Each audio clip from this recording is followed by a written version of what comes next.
Est-ce que critiquer l'Europe, c'est raciste? Est-ce que les candidats EELV sont basés pour les élections européennes? On va voir tout ça en fait à partir d'un micro-trottoir de Cathédrale Osseuse. Si vous ne connaissez pas Cathédrale Osseuse, c'est un camarade qui fait des très bonnes vidéos, notamment théoriques, mais aussi des micro-trottoirs. Donc je vous invite à vous abonner à sa chaîne, Cathédrale Osseuse. J'avais fait une vidéo avec lui aussi, une critique un peu de Mélenchon, qui était, je pense, assez intéressante sur la chaîne principale. Vous pouvez aller voir ça. Ça s'appelle, je crois, Mélenchon me traite de marxiste rabougri devant Dany Heraz, ou m'insulte devant Dany Heraz, ou un truc comme ça. Donc voilà, Cathédrale Osseuse qui allait faire un petit micro-trottoir pendant le 1er mai et qui a parlé avec la gauche, EELV et tout. Et vous allez voir, c'est assez intéressant parce que je trouve qu'ils sont assez inconséquents. Et donc on va réagir à tout ça. Allez, on regarde ça. Rousseau et Jadot, c'est le débat démocratique.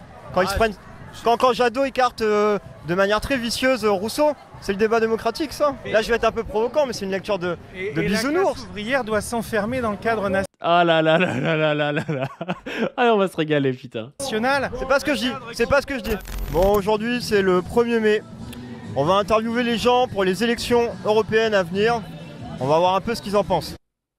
C'est quoi la ligne de la CFDT sur la construction européenne? Allez, la CFDT, c'est vrai qu'il y a la CFDT aussi là-dedans, putain, on va se marrer.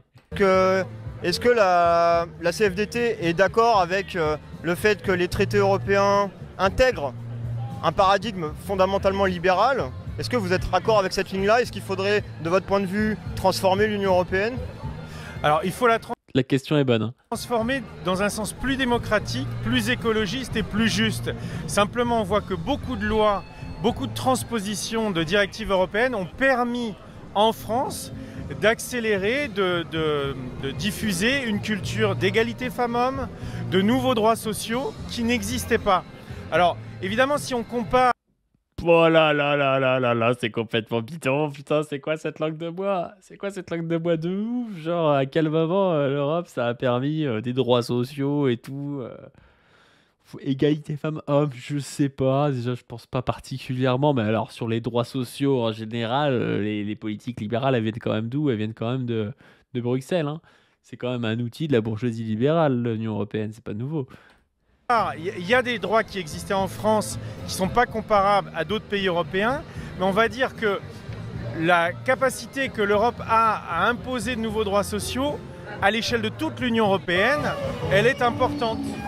Vous avez...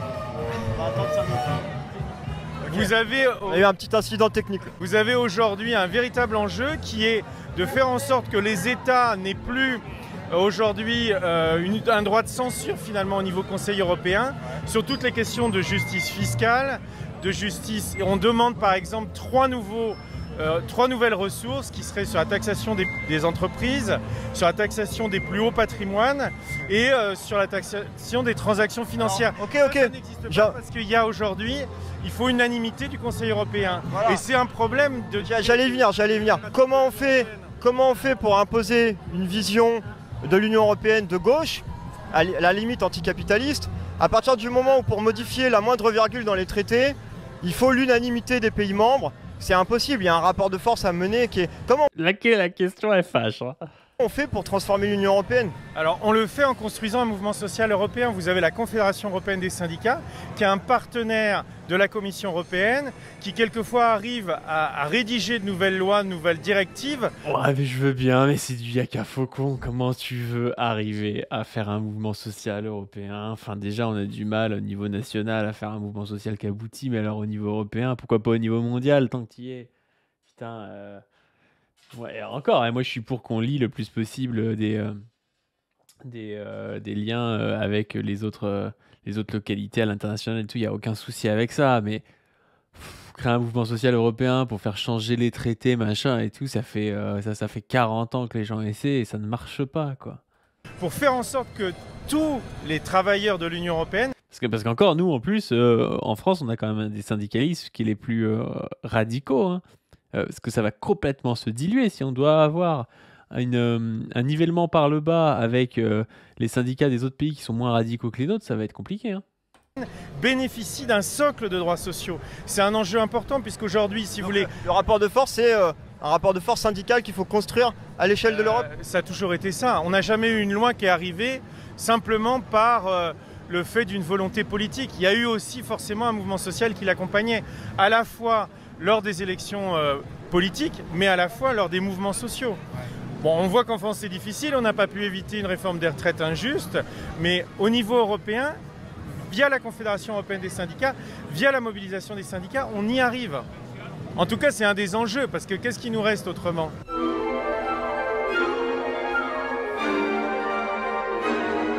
C'est un peu bisounours quand même son truc. Ouais. Bon alors, je suis avec un candidat Europe Écologie Les Verts, c'est bien ça? C'est ça. Pour les européennes, est-ce que vous pouvez vous présenter brièvement? Je suis Régis Godec, je suis ancien adjoint au maire aux écoquartiers de Toulouse de 2008 à 2014. Régis Godec. Godec, ok. Régis Godec, ouais, donc il est sur la liste de Marie Toussaint. Il est expert méthode outils il a un LinkedIn. Les écologistes. Ah non, c'est pas lui sur LinkedIn, merde. C'est lui là. Assistant de conservation. Hop. Assistant de conservation chez Médiathèque, département. Ok, ouais. Et au niveau là, il dit vice-président du Conseil fédéral EELV. Et qu'est-ce qu'il partage un peu du Marie Toussaint? Ouais, bon, pourquoi pas. Je vais pas le traiter de traite dès maintenant. On va voir ça. Et candidat en 14e position sur la liste de Marie Toussaint. Ok, donc là, la stratégie d'Europe Écologie Les Verts pour les européennes, c'est quoi? Est-ce que vous présentez, vous y allez solo? Il y a une alliance avec le PS, la NUPES est finie, on en est où? La stratégie, c'est de défendre nos idées, parce que c'est un scrutin particulier, c'est un scrutin à un tour, avec une liste proportionnelle. Et on pense qu'il faut défendre nos idées, effectivement, de l'écologie, la transition juste, en présentant une liste, et c'est la liste de Marie Toussaint. La ligne d'Europe Écologie Les Verts sur ce qu'il faudrait faire dans le cadre de l'Union Européenne, si on peut résumer ça en quelques mots. Bah d'abord, c'est d'approfondir l'Union Européenne, de renforcer les compétences et la gouvernance. Et nous, on est par exemple sur la désignation d'une assemblée constituante de citoyens et d'élus qui pourraient retravailler la question des traités européens pour avoir une Europe qui est plus juste, mais une Europe qui est aussi plus sociale. Avec de nouvelles... Ça me paraît toujours du pipeau comme truc. Enfin, c'est toujours oui, on va changer l'Europe en faisant. D'accord, mais il y a 27 pays, donc même si la France, il y a Marie Toussaint arrive bien et tout, comment est-ce qu'on va faire pour faire cette espèce d'assemblée pour changer l'Europe? C'est possible à l'échelle nationale, ça, mais je comprends pas comment à l'échelle internationale, à l'échelle européenne, c'est possible. Donc le problème, c'est que quand tu proposes des solutions comme ça qui sont de fait impossibles, bah, l'Union européenne continue telle qu'elle est, et telle qu'elle est, c'est un outil de la bourgeoisie libérale, et tu continues de libéraliser les pays. Enfin, moi, je vois ça vraiment comme du pipeau. Alors, peut-être qu'il y croit, mais je comprends pas comment on peut croire à ce truc-là, quoi. Pour moi, soit tu as quelque chose de l'ordre du rapport de force. Elle est bien la langue de Cathédrale Osseuse, quoi. Tu as quelque chose de l'ordre du rapport de force où tu dis, bon, bah voilà, donc nous, soit on désobéit, comme disait la France Insoumise en 2022, soit on quitte l'Union européenne, comme disait la France Insoumise en 2017, pour pouvoir imposer un truc. On dit, soit on quitte, soit on fait ça. Mais si on arrive et on dit, oui, on va peut-être faire... une assemblée, si tout le monde veut bien, bah oui, mais les gens ils disent ouais, mais nous on veut pas. Il y a des pays qui ont élu l'extrême droite quand même en Europe, donc ils voudront pas ce genre de truc. Il y a des pays qui ont élu des gros libéraux, ils voudront pas non plus ce genre de truc. Ça leur convient très bien l'Europe comme elle est. Donc je comprends pas trop, quoi. Prérogatives pour une vraie voix du citoyen dans l'espace européen. Comment on fait pour modifier les traités européens, sachant qu'il faut l'unanimité des pays membres pour modifier la moindre virgule? Bah justement, c'est une des modifications des traités qu'on pourrait mettre en œuvre sur la question de la gouvernance, de ne plus passer par l'unanimité mais par la majorité. Mais ça se débat dans un cadre démocratique. Ouais. Oh là là là là là là. Voilà, c'est ça l'enfumade en fait. C'est que t'élis ce mec-là, mais en fait, ces idées ne sont pas appliquées parce que ça doit se débattre dans un débat démocratique avec 26 autres pays sur lesquels t'as aucune main et dans lequel des fois c'est la droite ou l'extrême droite qui est au pouvoir. Donc en fait, tu peux rien faire. Je suis désolé, ça ne sert à rien de voter pour sa liste si c'est ça. Et pour ça, l'Assemblée constituante pourrait faire des propositions d'un nouveau traité constitutionnel, celui-ci écrit par des citoyens, et qui pourrait être proposé au vote de l'ensemble des 27 pays membres. Mais est-ce que ça va dans l'intérêt des classes dirigeantes à la tête de l'Europe, sachant que moi, ma grille de lecture, c'est que la construction européenne, historiquement, C'est juste le bloc bourgeois qui se réagence, se réorganise et transcende l'État-nation pour aller vers une construction plus globale. Comment on fait pour combattre ce genre d'intérêt, pour poser un rapport de force? Moi, ça me paraît impossible. Ah là là là là là là là, ce genre de question de baiser, il est trop content. Il est trop content, il a d'être ça. Bah effectivement, c'est une difficulté, hein. L'Europe est souvent vécue comme le cheval du Troie du libéralisme ou du capitalisme et qui fait rentrer des traités commerciaux ou des règles de déconstruction des services publics par l'Europe. On ne peut pas le faire rentrer par le niveau national. Mais justement, on considère aussi que l'Europe, c'est parfois une protection, et notamment sur les questions environnementales. C'est souvent l'Europe qui contraint les États-nations à avoir des réglementations qui sont plus rigoureuses et plus exigeantes. Alors, est-ce que c'est le cas pour la France? C'est-à-dire que peut-être que l'Europe a contraint, je sais pas, l'Hongrie, la Hongrie a telle ou telle loi écologique. Mais est-ce qu'en France, ce serait pas un peu l'inverse en fait? Je connais pas très bien le sujet, mais j'ai l'impression que des fois, il y a des pays d'Europe qui justement ont des normes écologiques qui sont moins bien que les nôtres. Donc je comprends pas trop ce qu'ils racontent. On pourrait très bien les voter d'ailleurs à l'échelle nationale. Je veux dire, ce qui dit, ouais, l'Europe, ça permet des fois de contraindre les pays. Pour notre pays, en tout cas, je pense qu'on pourrait contraindre beaucoup plus qu'en passant par l'Europe. Et nous croyons que l'espace européen doit se construire, mais avec une politique différente de celle qui a été mise en œuvre jusqu'ici. Et ça passe par des traités nouveaux et par des compétences nouvelles. Mais mise en œuvre par qui? C'est ça qui est ouf, c'est que c'est des gens dont les idées, pas forcément sur l'écologie, mais sur le libéralisme, sont quand même plutôt majoritaires depuis 40-50 ans, et qui viennent nous dire « Ouais, mais il faut faire autrement. » Mais pourquoi est-ce que vous n'avez pas fait autrement, en fait? Enfin, je suis désolé, c'est pas un parti d'extrême droite ou un parti d'extrême gauche qui n'a pas eu le pouvoir. C'est un parti de centre-gauche qui a quand même été un peu... dont les idées, on va dire, sur le libéralisme, sur le libre-échange en Europe, a été hégémonique. Par exemple, un SMIC européen est une nécessité. Un revenu minimum européen est une nécessité. Et non, c'est pas dans l'intérêt des classes dirigeantes, évidemment. Mais pour autant, ça peut être mis à l'échelle européenne si on prend le pouvoir sur le niveau européen. C'est un gros défi. Et voilà, toute la question est là, la prise du pouvoir. Le problème aujourd'hui principal, Maryse Léon le disait ce matin, c'est qu'entre deux élections, les politiques qui sont élus s'en moquent un peu du dialogue social. En tout cas, on le voit en France. Il y a un grand déficit en France de dialogue social. On l'a vu avec la loi retraite, on l'a vu sur beaucoup de présidences françaises. Oui, et pourquoi est-ce qu'il n'y a pas de dialogue social? Vas-y. Entre deux élections, les élus se moquent éperdument du mouvement social et du dialogue social. Mais... Et même les syndicats ne sont pas pris au sérieux, ne sont pas pris comme des interlocuteurs valables. Mais pourquoi? Mais parce qu'on n'est pas fort, en fait. Le dialogue social, c'est pas un truc que la classe dirigeante nous laisse parce qu'elle est gentille. C'est parce qu'elle a peur, parce qu'on est fort, en fait. Parce qu'elle se dit que si elle ne laisse pas le dialogue social se faire, ce sera pire, et là, ce sera la possibilité, limite, de perdre le pouvoir. Si nous, on n'impose pas par le bas le truc, ça viendra pas par le haut. Hein. Vous dites là... Alors qu'en Europe, c'est pas vrai. Il y a des obligations de dialoguer. Mais on s'en fout. Enfin, on s'en fout. Des obligations de dialoguer, c'est quoi s'il n'y a pas derrière un mouvement social qui est fort? La Commission européenne est obligée d'avoir un échange avec la Confédération européenne des syndicats, ce qui n'est pas le cas. La rhétorique que vous tenez là, est-ce qu'elle n'est pas symptomatique du paradigme, de la vision qui traverse et qui structure la CFDT, à savoir que vous parlez plus volontiers de dialogue social que de lutte des classes? Ah là, mais ça me fume. C'est jamais comme ça quand t'as un intervieweur, d'habitude il te parle pas de ça. C'est pour ça que vous pouvez vous abonner à Cathédrale Osseuse. Moi ça me fait trop rire. Regardez la tête du mec. Forcément tu bégayes un peu quand on te pose ce genre de questions. Écoutez, il faut transformer les choses. La transformation, elle se passe par une influence qu'on réalise ou qu'on ne réalise pas.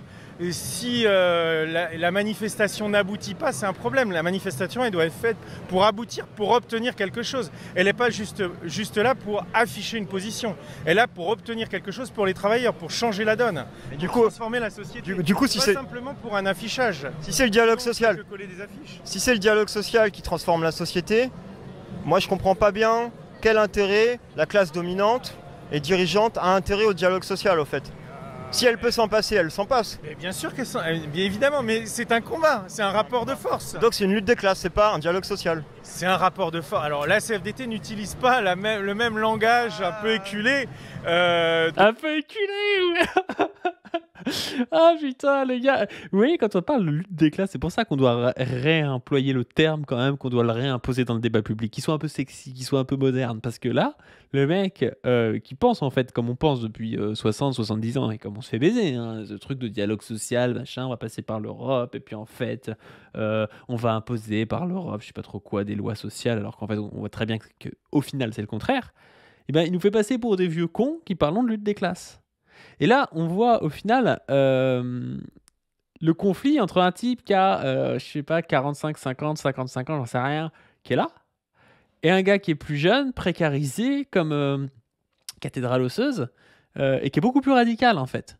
On voit un peu la différence de génération, mais qui est surtout une différence de statut social entre les deux.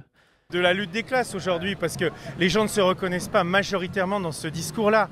Les gens se reconnaissent sur comment on peut, sur le pouvoir d'achat, sur l'égalité femmes-hommes, avoir une transition écologique juste, c'est-à-dire qui profite au plus grand nombre et pas à quelques privilégiés qui peuvent se payer des voitures électriques. Comment on peut aussi lutter contre l'intelligence artificielle, la révolution du... Ah, il a bien répondu, il a bien répondu quand même, je trouve. Numérique qui fait disparaître des métiers. Ça, c'est des questions. Si on affiche que la... Et est-ce qu'il pense pas au fond comme Dany Arras? Est-ce qu'il pense pas comme Dany Arras? Ouais, faut plus dire classe parce que ça fait peur. Dany Arras de la CFDT bientôt. Hein. Lutte des classes, on reste sur quelque chose qui est, à mon avis, daté. Après, moi, je partage, effectivement, il y a un rapport de force. Mais le rapport de force, il faut le faire à partir des aspirations des gens et des préoccupations des gens. Là, vous me parlez de communication politique, je suis d'accord qu'il faut s'adapter au contexte, à ce qu'on peut dire, pas dire. Mais sur le fond, je ne pense pas que la CFDT soit acquise à une grille de lecture d'un point de vue théorique en termes de lutte des classes de la société du réel. La CFDT, elle est attachée depuis très longtemps. Elle a eu une période où elle a défendu le socialisme autogestionnaire. Aujourd'hui, elle défend l'autonomie. C'est donner plus de moyens aux gens pour décider eux-mêmes dans le monde de l'entreprise, dans le monde de l'administration. C'est-à-dire qu'on est citoyen, on a le droit de voter, mais on doit l'avoir y compris dans le lieu de travail, sur le lieu de travail. C'est ça la question fondamentale. Comment on peut redonner du sens au travail? Comment les salariés eux-mêmes ont droit, on voit au chapitre, comment la démocratie s'installe, la démocratie sociale au sein des entreprises, au sein des administrations. C'est ça l'enjeu principal. C'est une révolution démocratique qui reste devant nous. Je ne suis pas communiste. Ah, j'ai bien compris. Ah là là là là là là là. En vrai, il est super sympa, le gars, quand même. Il est super sympa, on le salue.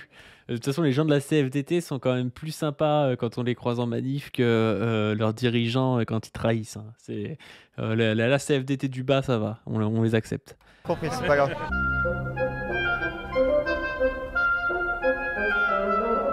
Est-ce que si on fait le constat suivant, à savoir que vraiment c'est impossible de réformer l'Union européenne, est-ce que si on abandonne ce projet, est-ce que ça veut forcément dire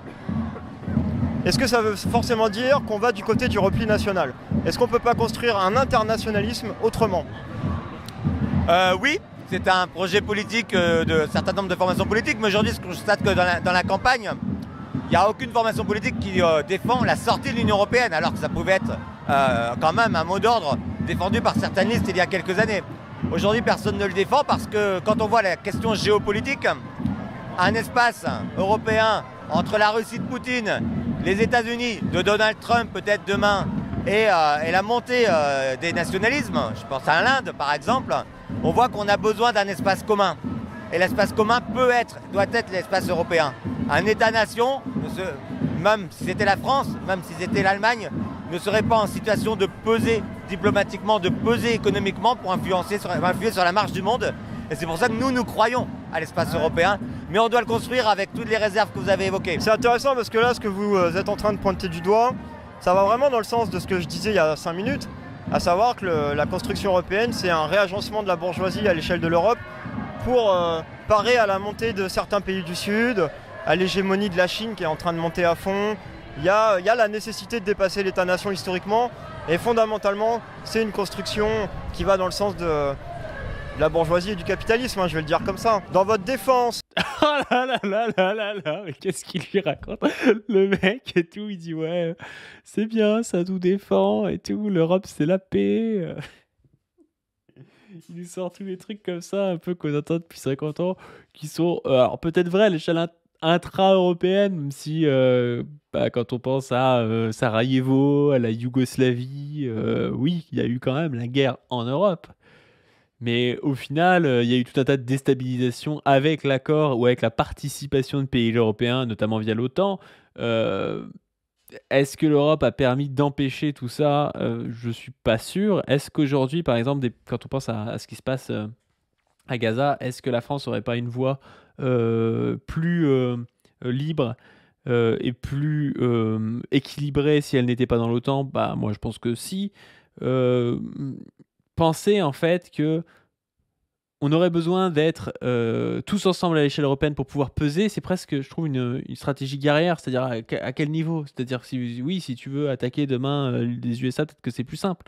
Mais dans tous les cas, si la France était sans l'Union européenne, ce serait pas pour avoir, comme disait Catherine Rousseau, un repli national. Ce serait peut-être pour avoir plein d'alliances internationales avec des pays européens, des pays d'Afrique, des pays d'Afrique du Nord, des pays du Moyen-Orient, des pays asiatiques. Donc on serait quand même ensemble avec plein de gens. On aurait quand même une certaine force, une certaine dissuasion par ce biais-là.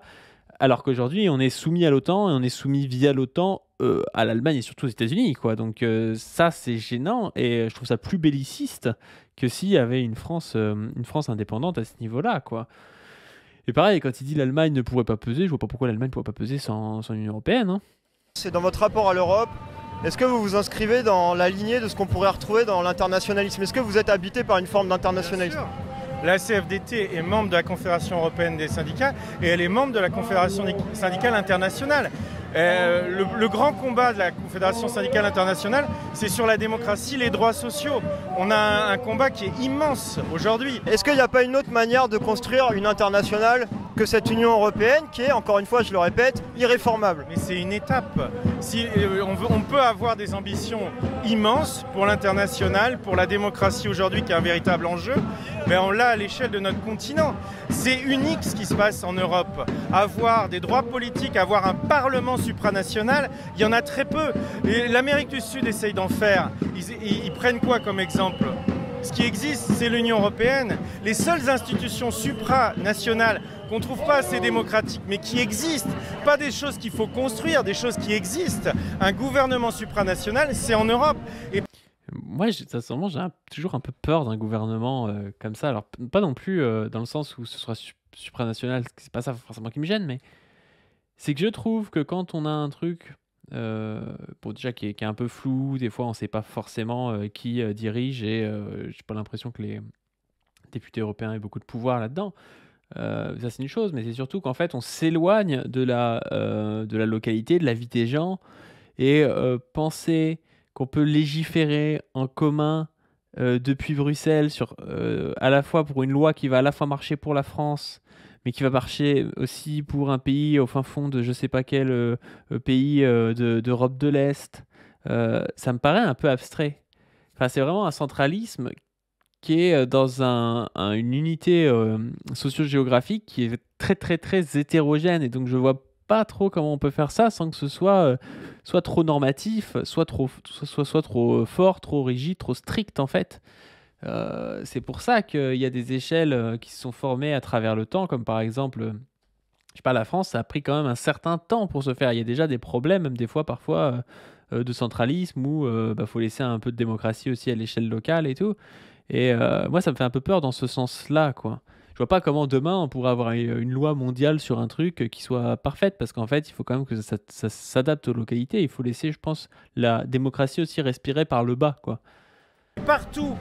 C'est pour ça aussi que le pouvoir et la collectivisation, la démocratie dans le travail, dans l'entreprise, ça, je trouve ça intéressant aussi parce que c'est des gens qui travaillent à un endroit qui vont peut-être décider de quelque chose, se rendre compte de comment est cette chose, plutôt que d'avoir un espèce de parlement de gens qui ne travaillent pas dans l'endroit et qui ne sont pas dans l'endroit, qui vont décider des normes que tu dois avoir et de comment tu dois le faire, quoi.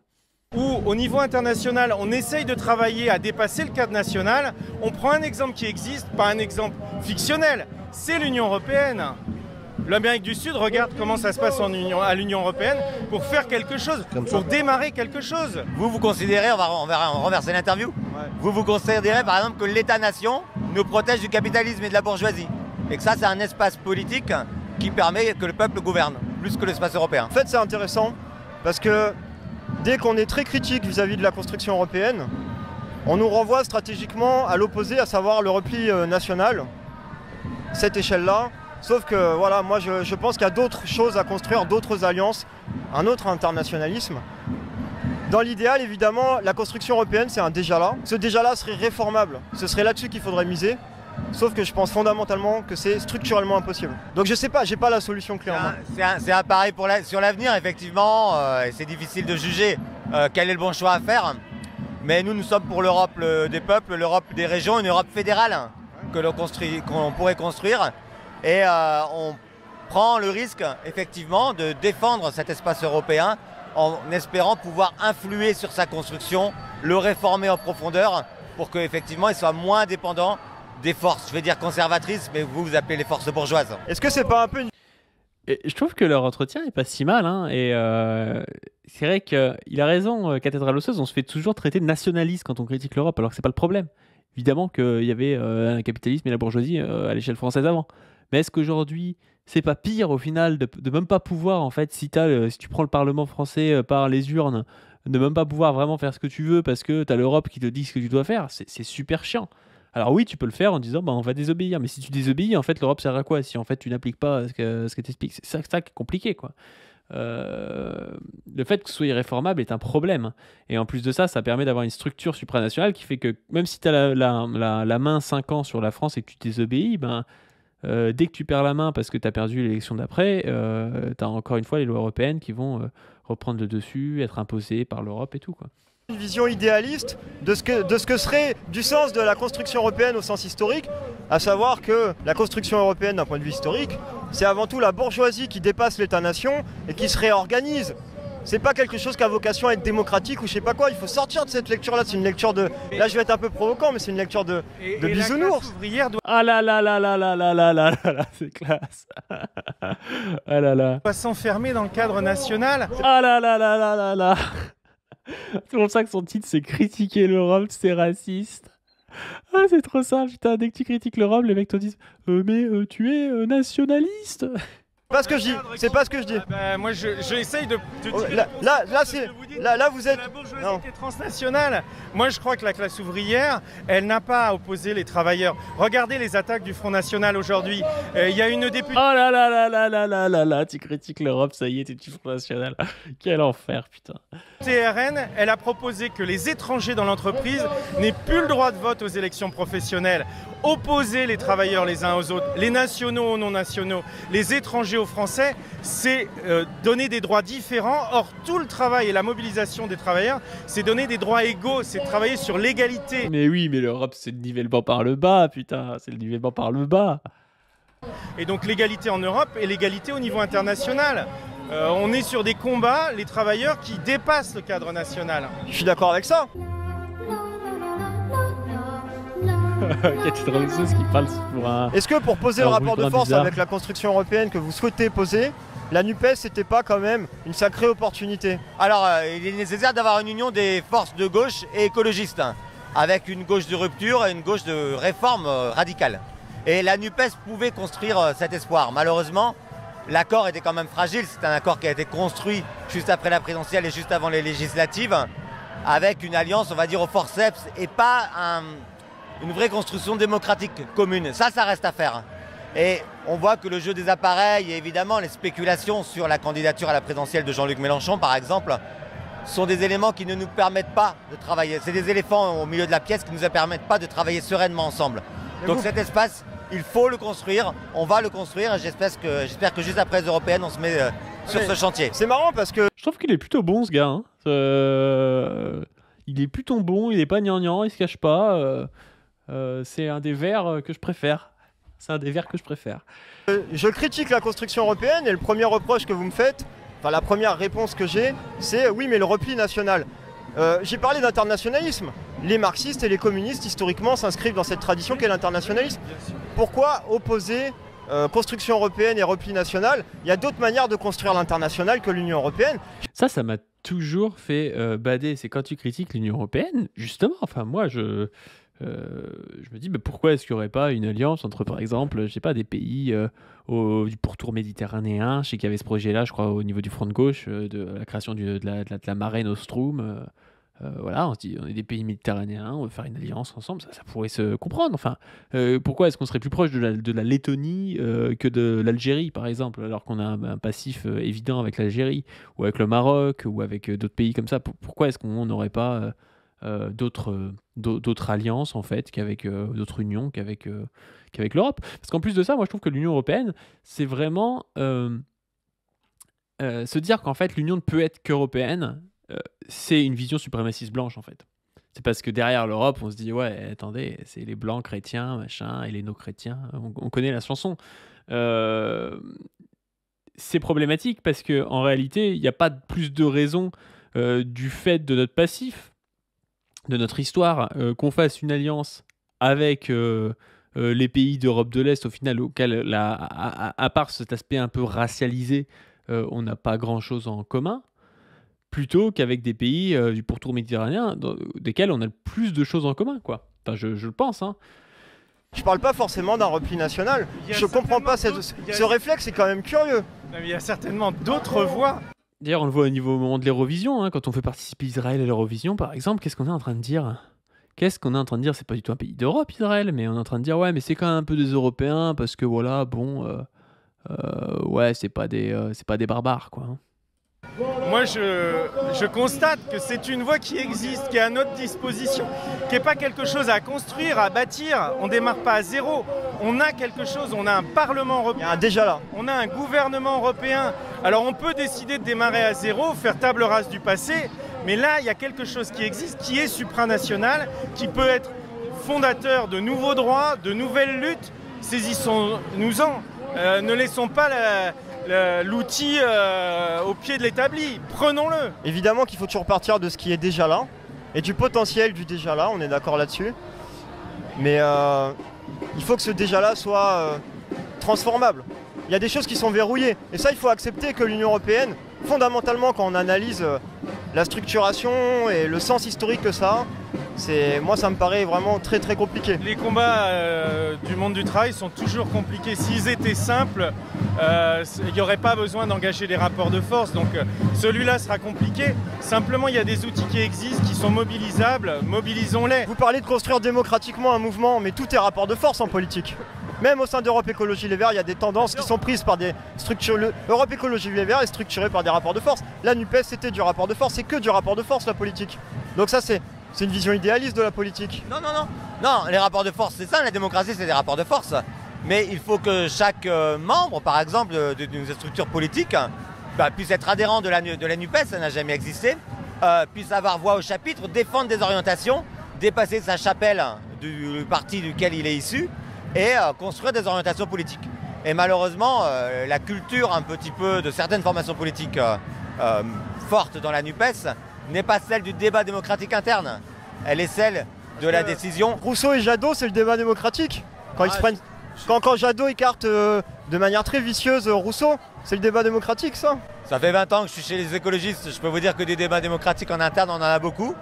On nous le reproche même parfois parce qu'on nous dit que ça nous fragilise d'exposer nos divergences, parce qu'il y a des divergences politiques, y compris dans le même mouvement. Et oui, nous prenons des orientations politiques débattues en interne et assumées vers l'externe. Ça me fait chier parce que est-ce qu'il n'a pas raison sur le débat démocratique? Est-ce qu'il n'a pas plus de démocratie à ELV qu'à la France Insoumise? Peut-être quand même. Peut-être quand même, et ça fait mal. J'ai toujours l'impression qu'on est perdant quand on a peur de la démocratie, parce qu'on se dit oui, si on est trop démocratique, ça va se casser la gueule. Ouais. Bah, prenez la CGT. Il y a un débat démocratique dans la CGT, alors oui, ça s'est un peu sous-démisé, et puis là c'est en train de redevenir plus radical, ça suit en fait l'histoire aussi. Je pense pas qu'il faille avoir peur de la démocratie comme ça, parce que le problème de quand tu commences à tout fixer, à essayer de faire taire certains trucs, certaines ailes et tout, c'est que ça tient un temps, et puis après t'as vite un côté forteresse assiégée qui peut être un piège, quoi. Le contenu militant que vous venez de visionner existe grâce à votre soutien financier. Bon, et ben voilà, et ben merci à toi Cathédrale Osseuse. Allez vous abonner à sa chaîne et puis si vous pouvez lui faire un petit don, vous lui faites un petit don. Sur ce, je vous invite à vous dire ce que vous en pensez. Je vous invite à donner sur le Tipeee et puis je vous invite aussi à vous abonner à la chaîne et à vous abonner à la chaîne principale. Sur ce, je vous dis à plus.